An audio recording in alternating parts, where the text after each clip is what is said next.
Next up, we have The War Room from the Bunker soundtrack.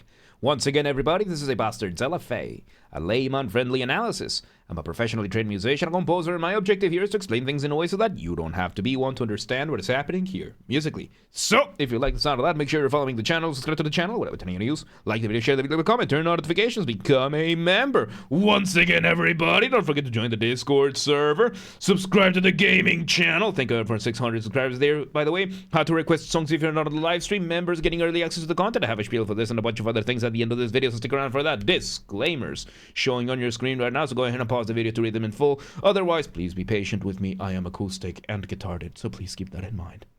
With that, let's do this. Let's go. The War Room.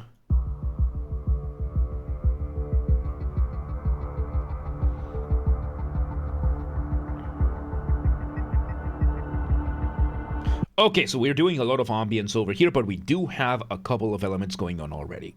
One, we have a bass/bass drum giving us this very surprisingly fast drum beat. You know, we have another synth in the middle holding down some chords, and we are having another one giving us what sounds to be maybe an arpeggio. Or it could just be like going back and forth between two notes. Either way, right? So an arpeggio is when you play a chord one note at a time. For example, here's C minor, here is arpeggiated. So we're having that, and we are having a couple of other elements that are mainly there for texture. So let's see, let me see where this goes, because we don't quite have a melody yet, but this is going to be background music, so it could be that the texture is the motif. Let's see. Let me just see first. Oh, there we go. Now it's consolidating to a single note.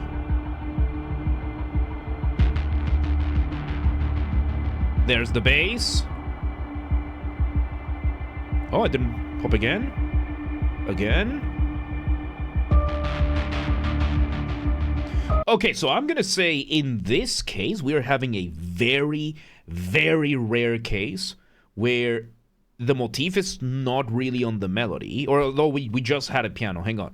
It could be that the melody is in the piano and the rest has just been a long introduction for the accompaniment. So let me go back here. Let me hear. There's the piano.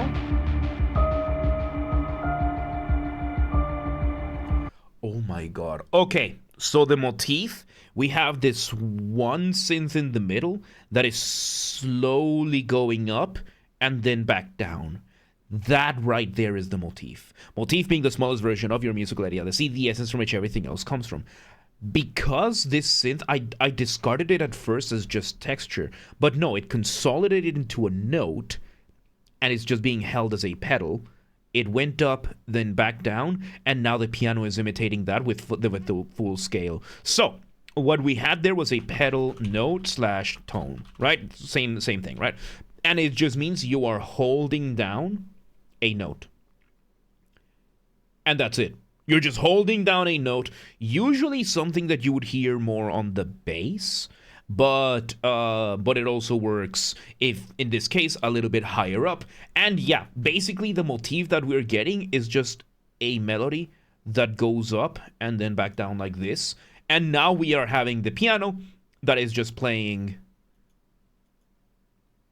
this shape overall, so it still outlines the motif.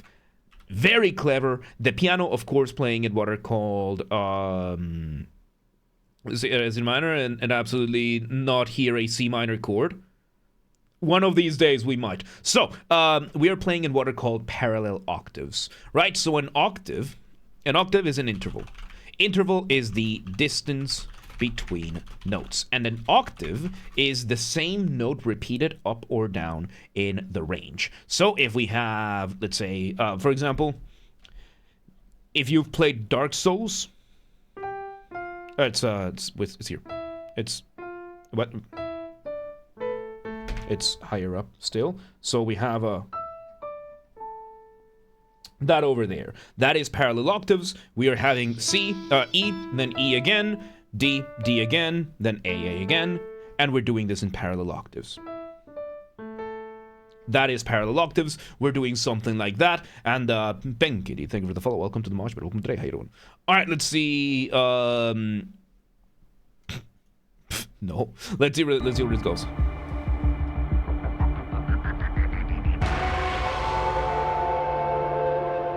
Oh, we switch it over. We remove the drums. There's the motif in the melody. I do. Welcome today. How you doing? Guitar in the background. That is giving us the arpeggios we were hearing before. More defined now. Second guitar. Adding another layer to this. Oh, very cool chords there. The chords engaging at a little bit of chromaticism there. So chromaticism. I mean, we could do like, look. If you come to my channel and your first request is to ask me to boost your channel, what do you think is going to happen? If that is your the very first message you say is to ask me to boost your channel, what do you think is going to happen? Anyway, so we have some chromaticism. Chromaticism is what happens when you borrow from the chromatic scale. Tax Heaven, welcome today, how you doing? Chromatic scale being all the 12 tones of Western music. That is going to be all the white and black keys, right? And basically what you do is that you take any of the notes that you're not currently using in your scale. So let's say we have the scale of C major, right? C, D, E, F, G, A, B, all of them natural, which is just the white keys in the keyboard from C to C.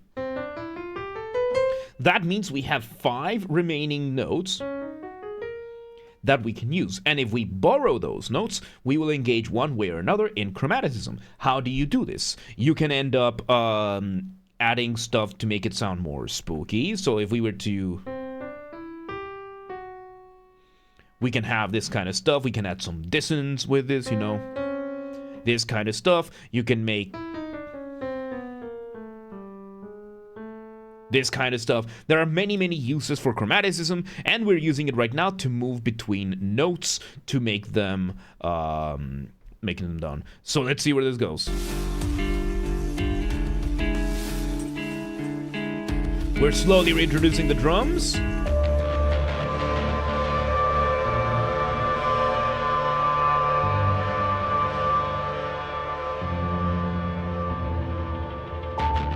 Alright, so we are slowly, we bring in a new bass line, we switch the stuff. Tacoman, welcome today. No, they're not. Check there's a pinned message right now. So we are having this, we're bringing back the piano. Here. Very soft.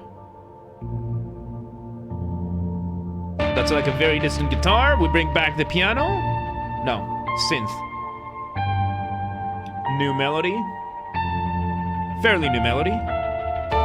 More developed melody this time around. We are... okay, I see what is going on. So we are taking the melody. So the original motif was this, was more like this over here, right? Like very subtle. Then we took the piano, the first piano, going over here. We go up here and back here. Then, for this new motif, we are taking this spot over here, and we are using that and sequencing it to create new stuff. So, sequencing is a way that you can develop your material in which you repeat a musical idea, usually a melody, from a different starting point. So if I were to have something like this, I could then sequence it for that kind of stuff. So, yes, they released another song. Nice, thank you for the bit. All right, let me account for it over here. There we go. So yeah, let's see where this goes. There we go, some melodies. Bringing back the drums. Very aggressive snare this time around. And the motif is now moved to the bass.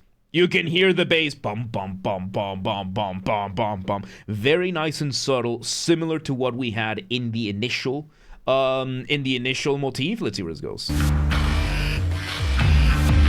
Pure texture there. We bring back that high synth. More melodic this time around, using that second variation.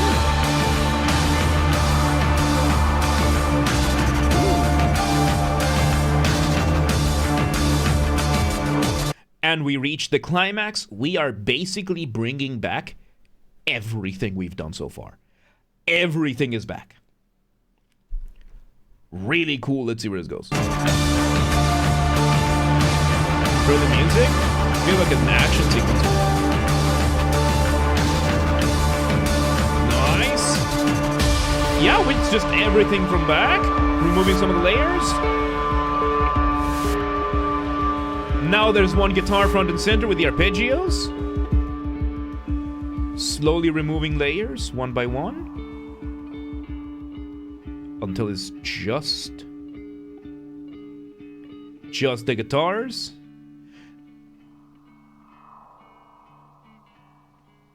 And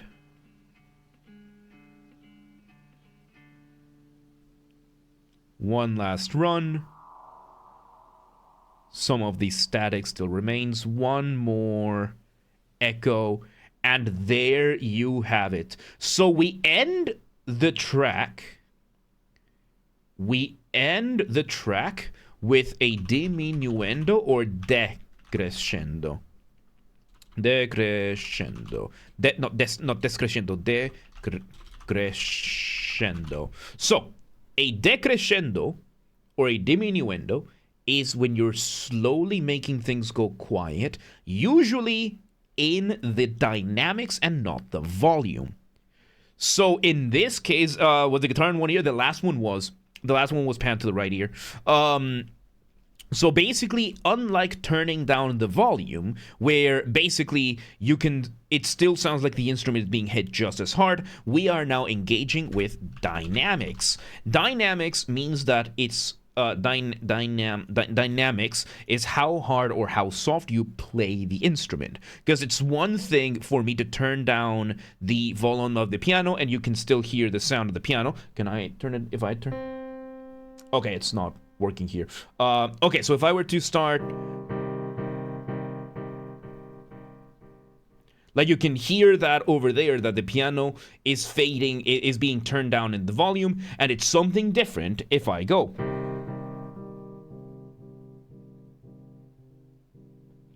Like you can hear the difference in how the instrument is played, how strongly the notes are being hit, and we are having that, so it's not a fade out, it's a diminuendo, and then we were left with the two guitars barely touching the strings. Barely touching the strings. So we go for the dynamics of forte to piano. And basically we are having a decrescendo or a diminuendo from forte. From forte means loud, piano means quiet. And we go from loud to this very bombastic, and we slowly remove layers up until piano or pianissimo, like it depends, like all of these are relative, and it's like a fadeaway. In this case it wasn't, because we still finished the track. We still finished the track at the very end, but you know, we went from what? Something like, alright, we went from something like this to, like you can barely hear the notes being played at the very end, but they are still being played. We finished that loop, and there you have it. What's the difference between a fade out and a fade away?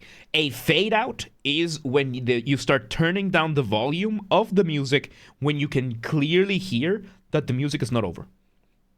Like, this is very common in pop music, that they're singing the last chorus and then the music starts going down in volume. That's a fade out. A fade away, usually it's a little bit more complicated, where you finish the chorus and you have one last element that is kind of trailing off, and then the volume gets turned down for that. Then you have a diminuendo, as we had over here, where we still finished the track, but we just ended up doing it very quietly. We ended it with a whimper instead of just turning down the volume knob. So yeah, with that, there you have it.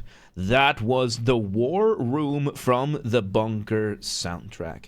Once again, everybody, this has been the Bastards LFA, a layman-friendly analysis. I'm a professionally trained musician, composer, and my objective here has been to explain things in a way so that you don't have to be one to understand what's happened here, musically. So, if you're watching this on the YouTube video archive thing, thank you for watching. Make sure you're following the channel, subscribe to the channel, whatever to use. Like the video, share the video, comment, turn on notifications, become a member. Once again, everybody, don't forget to join the Discord server. That's where everything gets announced first, whether it's the streams going live, the videos going up to the channels, updates, projects, giveaways, everything gets announced there first. Of course, we have the community there. We hang out, we chat, we steal memes from other people's servers, claim them as our own, and where I host the Vintage Story community server. It used to be a Minecraft mod, now it's its own standalone games. I love it. I prefer it. I'm not sponsored by them or anything. I just really love the game to the point that I built a PC just to host our server for it, right? Which is available to join via our Discord community. So join the Discord community in general today, linked in the description. Join today and become a member. Also, share these videos with everybody that you know. Use the hype function on YouTube. We have a group on the Discord that coordinates for that, so linked in the description to help the channel grow. Members get early access to the content. I schedule the videos for the week on Saturdays, not this week. And if you're a member on YouTube, if you're a paid member on YouTube, regardless of your tier, you get access to the videos when I schedule them, at least for the LFAs. So become a member today. If you want to listen to this without me interrupting it every 3.5 seconds, I'm linking a description down below. If you want to request a song and you're not on the live stream, check the pinned comment on this video. It has the instructions on what to do. If you want to catch the streams when they happen live, we aim from Monday through Friday, 6 p.m. Central European Time. We stream live on Twitch, YouTube, and Kick so that you can tune in from whichever platform you prefer.